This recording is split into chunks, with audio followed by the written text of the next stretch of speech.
Shalom, the Lord bless you. I have a word for somebody. God says I should ask you, that thing that you want him to do for you, what's in it for him? What does he stand to get out of it? You know why? Because God is a businessman. God is not a waster. God is a businessman.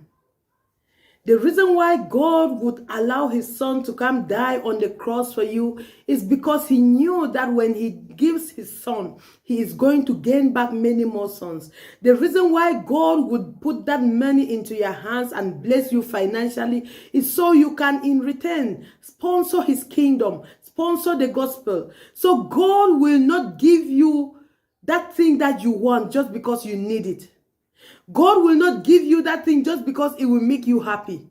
No, there should be something. So this is a better way. This is a word for someone who has been believing God for something, praying to God and making a request.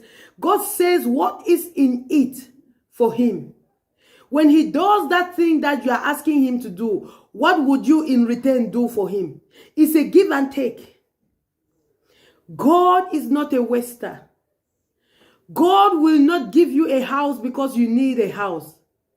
Tell God, this house that I want to build, I will use it for a prayer cell, and I will use it I will use it as a platform to win souls for you. It will be a prayer cell, and see and watch how God will not give you a house.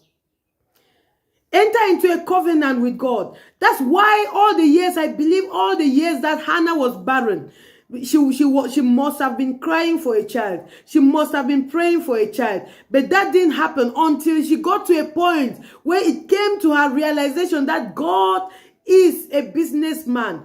God will not just give you a child. And she entered and she changed her level of prayer. And she said, God, give me a son and I will give him back to you.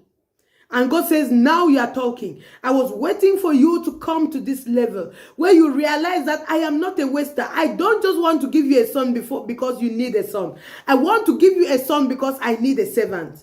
So if I'm going to give you a son and you give him back to me, then we have a deal. Someone, instead of just praying for God to change your finances and give you money because you are tired of being broke and you need money, you want money, why not tell God, God, give me money, bless me financially, and I will use this percentage of what you bless me with to give it back to you, to put it back into your kingdom. Then God will bless you. Why should God give you that thing that you are asking for?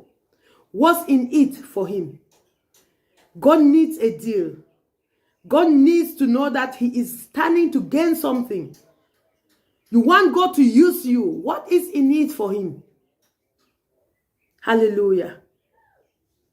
So this is a timely word for someone. Someone, you need to enter into a covenant with God. You need to change your prayer. You need to change how you pray. You need to change your desires. Hallelujah. God bless you. Shalom.